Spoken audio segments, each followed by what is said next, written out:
We begin tonight with more on the aging and problematic 87-year-old drainage system in one part of Grand Blanc Township. We first told you on Tuesday about the issues one homeowner is having every time it rains. This past weekend, he had 4 feet of water in his backyard, and he wasn't alone. Grand Blanc Township Supervisor Scott Bennett tells me that the infrastructure can't handle the current water issues that this area is experiencing.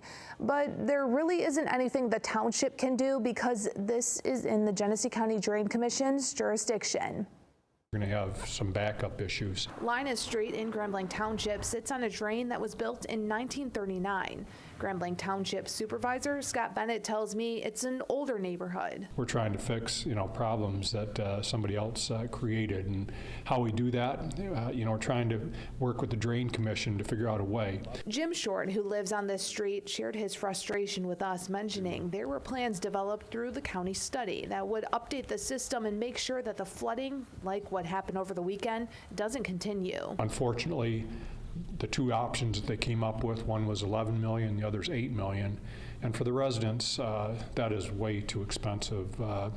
I'm not sure anybody'd want to pay the bill when you divide that up by a small neighborhood. Because of the restriction the township has when it comes to infrastructure projects, they aren't able to fund the project. The Drain Commission has total jurisdiction. That drainage area that we're talking about quite possibly is both Mundy Township and Grand Blanc Township, but we don't have a fund sitting around for paying for storm sewers. Bennett says he has spoken with Short about the issues he's having and understands people are upset with the current system. The bottom line is, how do we find a solution that is financially feasible?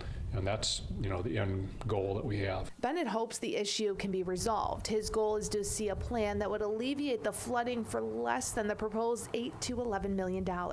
I'd like to have a meeting, just if nothing else, to let people know that here's the studies that have been done. Here's what the problem is, and here, what is the solution?